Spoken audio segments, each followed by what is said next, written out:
যে মিছিল কারওয়ান বাজারে বলে জয়, যাত্রাবাড়ি গিয়ে বলে বাংলা। মানে আপনি ভাবেন, এটা আমাদের সবার শিক্ষণীয় আছে। আজকে আমরাও আল্লাহর কাছে তওবা করি যে আমাদের মধ্যে কোনো অধ্যত্ব চলে না আসে। দেখেন, আওয়ামী লীগকে আমি অনুরোধ করবো, শেখ হাসিনা আপনি আরো লকডাউন দেন, লকডাউন 24 দিলেও আপনি ফিরতে পারবেন না। আসসালামু আলাইকুম, এবিসি টাইম নিউজে আপনাকে স্বাগত। দর্শক, ইতিমধ্যেই আপনারা 13 তারিখের যে রায়ের ঘোষণা শুনতে পেরেছেন যে আগামী 17 তারিখেই প্রধানমন্ত্রী শেখ হাসিনার রায় ঘোষণা হবে।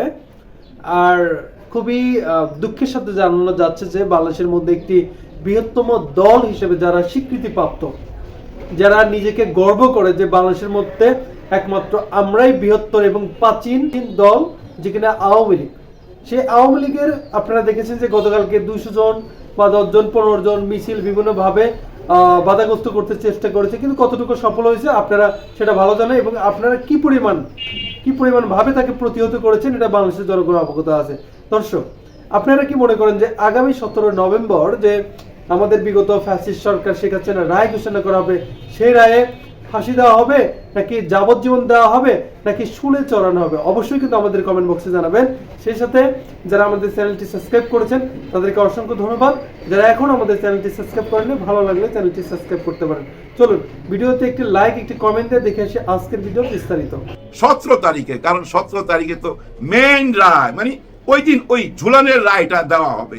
আর এই রায়টা 3 জনের জন্য আসতেছে, 3 জন। একজন তো উনি বুঝাই নিছেন আপনারা, আরেকজন ওই যে প্রথম বললাম একটা গুলি করে আর একটা দাঁড়ায় যায়, ওই যে উনি বড় বড় চোখ ডাকাইতের মতো, তার আরেকটাকে ওই যে রাজ সাক্ষী হয়েছে মনির সাহেব, উনি এই রাজ সাক্ষীকে কি ছাইরা দেওয়া হবে নাকি আবার জেলে কিছুদিন রাখবে 17 তারিখে বোঝা যাবে। কিন্তু ওই দুজন কিন্তু ফাইনাল, এইটা বুঝা নিয়েন। আসলে হয়েছে কি জানেন, জুলাই নিয়ে না জুয়া খেলা হইতেছে, রীতিমতো একটা জুয়া চলতেছে। আর আপনারা তো জানেন যারা জুয়া খেলার অভ্যাস, তাদের মধ্যে একটা জিদ কাজ করে ভাই। এই জিদটা কি জানেন, যদি হাইরা যায় না আবার জুয়া খেলে ওই হারানো টাকাটা ফেরত আনার জন্য। এভাবেই জুয়ার নেশা বাড়তে থাকে। আর ওই জুয়ার মধ্যেই পড়া গেল নাকি আমাদের এই জুলাই 5ই আগস্ট, গত 15 মাসে কেন এটা নিয়ে এত বিতর্ক? আপনারা সবাই এটার সুবিধা ভোগ করলেন, কে করেন নাই? প্রত্যেকটা দল করছেন। দেখেন এই যে জামাতে ইসলাম একেবারেই নিষিদ্ধ ছিল, কিন্তু এবং ওনাদের দাড়িপাল্লা যে নিষিদ্ধ হয়েছে এটা মুখে মুখে না তো ভাই, একেবারে সুপ্রিম কোর্ট থেকে ওইখান থেকে নিষিদ্ধ হয়েছে, আবার সেটা ফেরত পাইছে। এভাবে প্রত্যেকটা দল তাদের হারানোর সমস্ত সম্পদ এবং জান মাল সব কিছু ফেরত পাইছে এই জুলাই আগস্টের জন্য। আর ওই জুলাই আগস্ট নিয়ে এখন জুয়া খেলা হইতেছে। আজকের এই ভাষণের মধ্যে দিয়া কি পাইছি আমরা? একটা জিনিসই পাইছি, ওকে ভাই তোমারটাও মাইনা নিলাম, তোমারটাও মাইনা নিলাম। অর্থাৎ এই যে গণভোট সেটা হবে কোন দিন? জাতীয় নির্বাচনের দিন। কারণ বেশি টাকা খরচ করতে চায় না, সাশ্রয় কথাটা স্যার কিন্তু মুখে উচ্চারণ করছে, যেভাবে আমাদের তারেক রহমান সাহেব উচ্চারণ করছে। উনিও বলছে এই টাকা নষ্ট করা ঠিক হবে না, এই টাকা দিয়া পেঁয়াজের ঘর বানাইতে হবে, আলু ব্যবসা করতে হবে, কৃষকদের দিতে হবে। চিন্তা করছেন?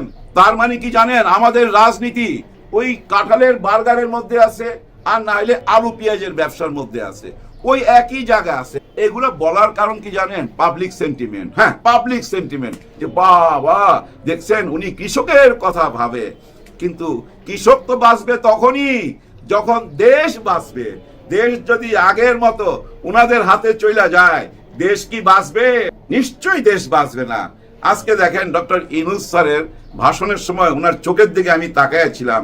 আগে যতগুলা বক্তব্য দিচ্ছে উনি সবগুলো আপনারা খেয়াল করে দেখেন, ওনার চোখের মনি জল জল করে এবং ওনার কথার মধ্যে মোটিভেশন, অনেক কথাবার্তা থাকে এবং উনি একটা স্বপ্ন দেখাইতে পারে।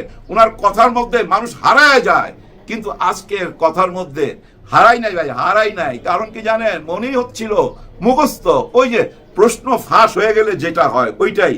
কারণ উনি যা যা বলবে এগুলা গতকালকেই প্রথম আলো সহ অনেক পত্রিকায় চলে আসছে। কিভাবে এই প্রশ্ন ফাঁস হইলো আমি জানি না। তার মানে কি জানেন, আজকের ভাষণ টোটালটাই লিখিত। হ্যাঁ, ওনাকে যারা লেখা দিছে তারাই কিন্তু ওই প্রশ্নের উত্তর ফাঁস করে দিছে। আগেই মানুষ বুঝা ফেলাইছে কি হইতে যায়। অনেক ইউটিউবার ভাই বোনরাও কিন্তু এই ব্যাপারটা নিয়ে আলোচনা করছে। ডক্টর ইউনূস স্যার আজকে যা যা বলবে এটার ধারণা আগেই মানুষ পায়া গেছিল যার জন্য বেশি আলোচনা হয় নাই। এবং এইটা নিয়ে দেখেন যে রিয়াকশন গুলো আসতেছে, কেউ খুশি না, বিএনপিও খুশি না, জামাতে ইসলামও খুশি না, এনসিপি তো খুশি না। কারণ কি, ওই যে সিগনেচার, মহামান্য রাষ্ট্রপতির সিগনেচার, ওনারা পানিতে ডুইবা মইরা যাইব, সলিল সমাধি হয়ে যাবে, তাও তো মাইনা নিবে না, এরকম একটা কথা তো বইলাই ফেলাইছে। জুলাইকে জুয়ার দানের মধ্যে লাগাই দিছে তো ইউনূস স্যার। হ্যাঁ, জুয়ার দানের মধ্যে। কেন এত কঠিন ভাবে বলতেছি? কারণ ওনার এই ভাষণ কাউকেই খুশি করতে পারে নাই, কেউ খুশি হবে না। এখন কি হবে জানেন? এবার আসি ভাই, সিরিয়াস হয়ে লাভ নাই। আসলে হয়েছে কি জানেন, ইউনূস স্যার যখন কথা বলতেছিল, ওনার চোখের দিকে তাকায় আমি একটা জিনিস অনুভব করছি, যে ভাই আসছিলাম তোদের কিছু উপকার করার জন্য, আসছিলাম এই দেশের জন্য কিছু কাজ করতে। সত্যি তো উনি কিছু কাজ করতে চাইছিল। খেয়াল আছে আপনাদের ওই যে পোর্টের কথা, 12-13 মাস আগে পোর্ট দিয়া দিচ্ছে, দেওয়া যাবে না, এটা নিয়ে সবাই দেশের চিল্লাচিল্লি করলো। আসলে জানেন ওই পোর্টের ঘটনা, ওইখানে বুঝছেন বিদেশি কোনো জাহাজ আসলে ওই জাহাজ থেকে মাল নামাইতে 16 দিন লাগে। 16 দিন ওই জাহাজ ওইখানে দাঁড়ায় থাকে। উনি এমন কারো হাতে দায়িত্ব দিতে চাইছিলেন যারা 48 ঘন্টার মধ্যে ওই মাল খালাস কইরা ওই জাহাজটাকে আবার ছাইরা দিতে পারবে, মানে অন্য জাহাজ আসার সুযোগ কইরা দিবে। এরকম ভাবে পোর্টটাকে চালু করতে চাইছিল। এই স্বপ্নটা পূরণ করতে দেয় নাই, ভাইঙ্গা দিছে, চুরমার কইরা দিছে। এরকম আরো অনেকগুলো স্বপ্ন সামনে নিয়ে আসছিল। উনি কথা বলার সময় বারবার বলতো না, স্বপ্নের কথা বলতো না, চীন আর ভারত যদি উড়ে আমরাও মাঝখান থেকে উড়বো, এই কথা বলতো না। কিন্তু আজকে ওই স্পিডটা পাইছেন, পান নাই। কারণ আজকে উনার চোখের মধ্যে ছিল কি জানেন? হতাশা না, হতাশা ছিল না, ছিল চালাকি, একদম টোটালটাই চালাকি। এটা কি ধরনের চালাকি জানেন? যে তোমরা এখন মাঠে নাইমা যার যার সিদ্ধান্ত নাও, বৈশা চা খাওয়া পান খাওয়া তো হইলো না কিছু, এবার মাঠে নাইমা করো। হ্যাঁ, মাঠে সিদ্ধান্ত নাও। আমার সিদ্ধান্ত আমি দিয়েই দিলাম। গতকালকের ভিডিওতে বলছিলাম না, ভুল হোক সঠিক হোক আর বেঠিক হোক, একটা সিদ্ধান্ত দিয়ে দিতে হবে। আর ওই সিদ্ধান্তটা মাঠে ছাইরা দিলে কি হয় জানেন? তারাই ফুটবলের মতো খেলতে থাকবে, খেলা কোন দিকে গোল যায় আমরা দেখতে থাকি না। এখন মাঠ থেকে সিদ্ধান্ত আসুক। ইউনূস স্যার ফ্রি হয়ে গেল, একদম ফ্রি হয়ে গেল। এখন শুধু মাথায় এভাবে হাত দিয়া টেলিভিশনের পর্দায় দেখবে কে কি বলে, কে কি করে। হ্যাঁ, দেখবেন এর মধ্যে হয়তো যমুনা ঘেরাও হইতে পারে, আরেক দল আইসা যমুনা থেকে টাইনা উঠে নিয়ে যেতে পারে, পুলিশের কাজকর্ম বাইরে যাবে, র্যাবের কাজকর্ম বাইরে যাবে, এইটা চলতে থাকবে। কিন্তু এইভাবেই আমরা নির্বাচনের দিকে যাব। আগামী ঈদটা কোনো নতুন সরকারের অধীনে আমাদের করতে হবে। জানি না কপালে কি লেখা আছে, দেখার অপেক্ষা। কিন্তু একটু হইলেও তো বুঝতে পারতাছি। কেন বুঝুম না? চাল কুমড়ার কথা কি আমরা ভুলছি? ভুলি নাই। বার্গারের কথা কি ভুলছি? মানে কাঁঠালের বার্গার ভুলি নাই। আর ভুলতেও তো দিবে না, এই রাজনীতিবিদরা আমাদেরকে ভুলতে দিবে না। তরি তরকারির মধ্যেই আমাদেরকে আটকা থাকতে হবে, আলু পেঁয়াজের রাজনীতি আমাদেরকে করতে হবে। এইটাই এই দেশের নিয়ম। কিন্তু এই দেশের নিয়ম ভাঙার জন্য ওই যে প্রথম যেটা বলছিলাম সেটা আবার সামনে নিয়ে আসি। স্যার একটারে গুলি করলে আরেকটা দাঁড়ায় যায়, ওই আরেকটা দাঁড়ায় যাবে, ওই আরেকটার মধ্যেই আছে এই দেশের স্বাধীনতা লুকে আছে। ওই যে আরেকটা উঠা দাঁড়াবে না, ওর মধ্যে আমাদের স্বাধীনতা লুকে আছে। আমাদের পুরনো লোক দিয়া, পুরানা চিন্তা ভাবনা দিয়া, পুরানা রাজনীতি দিয়া গত 54 বছরের এই রাজনীতি ছুঁড়া ফেলে দিতে হবে। আর এই ছুঁড়া ফেলে দেওয়ার কথা বললেই বলে 71কে ছুঁড়া ফেলতে চায় ওরা, 71কে ওরা মানে না। ভুল ব্যাখ্যা দেয় ভাই, ভুল ব্যাখ্যা। 71 মানেই তো বাংলাদেশ, আর বাংলাদেশ মানেই তো 24। কারণ বাংলাদেশকে গিলা ফেলাইছিল যারা 71-এ আমাদেরকে সহযোগিতা করছিল, তারা গিলা ফেলাইছিল। ওইখান থেকে বাইর করে আনছে এই জুলাই গণ অভ্যুত্থান। এই কথাটা ভুলবেন না, এই কথাটা ডক্টর ইউনূস স্যারও ভুলে নাই। উনার চোখের মধ্যে খুঁজা পাইছি চাতুরতা, চালাকি। হ্যাঁ, যে এবার তোরা মাঠে সিদ্ধান্ত নিয়ে আয়, আমি চুপচাপ দেখতেছি।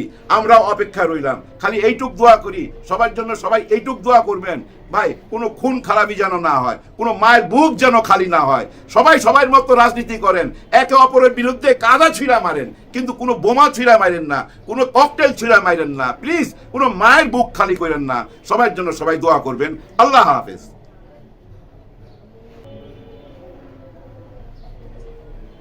আসসালামু আলাইকুম।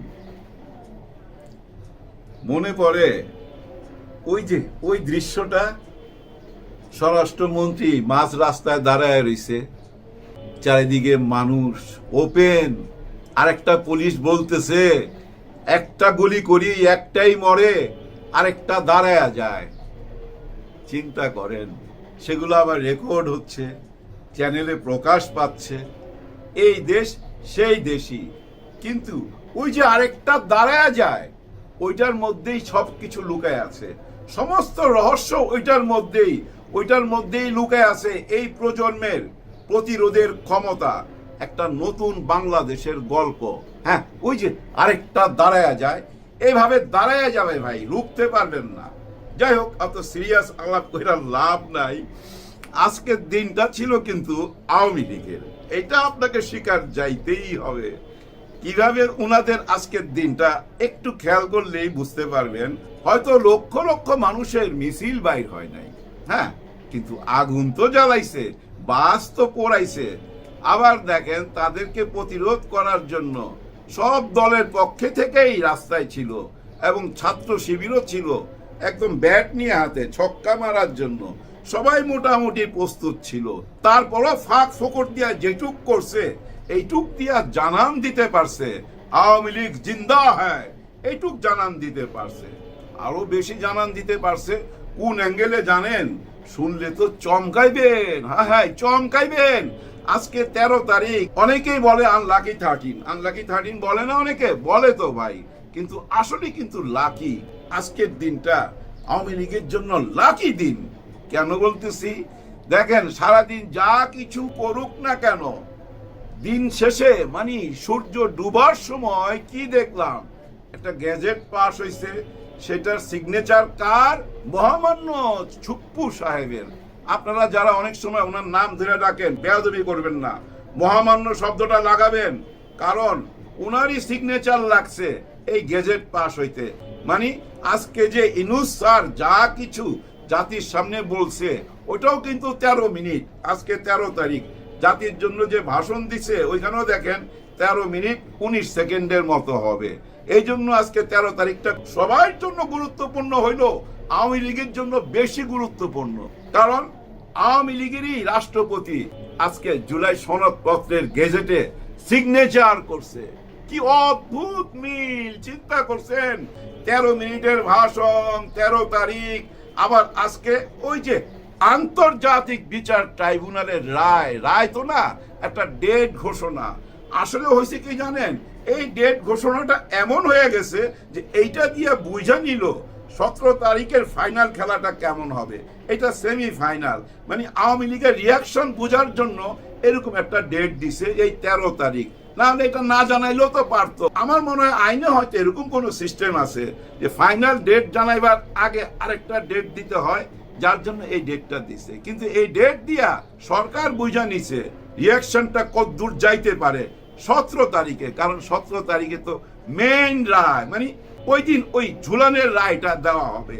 আর এই রায়টা 3 জনের জন্য আসতেছে, 3 জন। একজন তো উনি বুঝাই নিছেন আপনারা, আরেকজন ওই যে প্রথম বললাম একটা গুলি করে আর একটা দাঁড়ায় যায়, ওই যে উনি বড় বড় চোখ ডাকাইতের মতো, তার আরেকটাকে ওই যে রাজ সাক্ষী হয়েছে মনির সাহেব, উনি। এই রাজ সাক্ষীকে কি ছাইরা দেওয়া হবে নাকি আবার জেলে কিছুদিন রাখবে 17 তারিখে বোঝা যাবে। কিন্তু ওই দুজন কিন্তু ফাইনাল, এটা বুঝা নিয়েন। আসলে হয়েছে কি জানেন? জুলাই নিয়ে না জুয়া খেলা হইতেছে, রীতিমতো একটা জুয়া চলতেছে। আর আপনারা তো জানেন, যারা জুয়া খেলার অভ্যাস, তাদের মধ্যে একটা জিদ কাজ করে ভাই। এই জিদটা কি জানেন? যদি হাইরা যায় না, আবার জুয়া খেলে ওই হারানো টাকাটা ফেরত আনার জন্য। এভাবেই জুয়ার নেশা বাড়তে থাকে। আর ওই জুয়ার মধ্যেই পড়া গেল নাকি আমাদের এই জুলাই, 5ই আগস্ট, গত 15 মাসে। কেন এটা নিয়ে এত বিতর্ক? আপনারা সবাই এটার সুবিধা ভোগ করলেন, কে করেন নাই? প্রত্যেকটা দল করছেন। দেখেন, এই যে জামাতে ইসলাম একেবারেই নিষিদ্ধ ছিল, কিন্তু এবং ওনাদের দাড়িপাল্লা যে নিষিদ্ধ হয়েছে, এটা মুখে মুখে না তো ভাই, একেবারে সুপ্রিম কোর্ট থেকে, ওইখান থেকে নিষিদ্ধ হয়েছে, আবার সেটা ফেরত পাইছে। এভাবে প্রত্যেকটা দল তাদের হারানো সমস্ত সম্পদ এবং জান মাল সব কিছু ফেরত পাইছে এই জুলাই আগস্টের জন্য। আর ওই জুলাই আগস্ট নিয়ে এখন জুয়া খেলা হইতেছে। আজকের এই ভাষণের মধ্যে দিয়া কি পাইছি আমরা? একটা জিনিসই পাইছি, ওকে ভাই তোমারটাও মাইনা নিলাম, তোমারটাও মাইনা নিলাম। অর্থাৎ এই যে গণভোট, সেটা হবে কোন দিন? জাতীয় নির্বাচনের দিন। কারণ বেশি টাকা খরচ করতে চায় না। সাশ্রয় কথাটা স্যার কিন্তু মুখে উচ্চারণ করছে, যেভাবে আমাদের তারেক রহমান সাহেব উচ্চারণ করছে, উনিও বলছে এই টাকা নষ্ট করা ঠিক হবে না, এই টাকা দিয়া পেঁয়াজের ঘর বানাইতে হবে, আলু ব্যবসা করতে হবে, কৃষককে দিতে হবে। চিন্তা করছেন? তার মানে কি জানেন, আমাদের রাজনীতি ওই কাঁঠালের বার্গারের মধ্যে আছে, আর না হলে আলু পেঁয়াজের ব্যবসার মধ্যে আছে, ওই একই জায়গা আছে। এগুলো বলার কারণ কি জানেন? Public sentiment. হ্যাঁ, পাবলিক সেন্টিমেন্ট, যে বাবা দেখছেন উনি কৃষকের কথা ভাবে। কিন্তু কৃষক তো বাঁচবে তখনই যখন দেশ বাঁচবে। দেশ যদি আগের মতো উনাদের হাতে চলে যায়, দেশ কি বাঁচবে? নিশ্চয়ই দেশ বাঁচবে না। আজকে দেখেন ডক্টর ইউনূস স্যারের ভাষণের সময় উনার চোখের দিকে আমি তাকাইছিলাম। আগে যতগুলা বক্তব্য দিছে উনি সবগুলো আপনারা খেয়াল করে দেখেন, উনার চোখের মনি জল জল করে এবং উনার কথার মধ্যে মোটিভেশন, অনেক কথাবার্তা থাকে এবং উনি একটা স্বপ্ন দেখাইতে পারে। উনার কথার মধ্যে মানুষ হারায় যায়, কিন্তু আজকের কথার মধ্যে হারাই নাই ভাই, হারাই নাই। কারণ কি জানেন? মনেই হচ্ছিল মুখস্থ, ওই যে প্রশ্ন ফাঁস হয়ে গেলে যেটা হয় ওইটাই। কারণ উনি যা যা বলবে এগুলা গতকালকেই প্রথম আলো সহ অনেক পত্রিকায় চলে আসছে। কিভাবে এই প্রশ্ন ফাঁস হইলো আমি জানি না। তার মানে কি জানেন? আজকের ভাষণ টোটালটাই লিখিত। হ্যাঁ, ওনাকে যারা লেখা দিছে তারাই কিন্তু ওই প্রশ্নের উত্তর ফাঁস করে দিছে। আগেই মানুষ বুঝা ফেলাইছে কি হইতে যায়।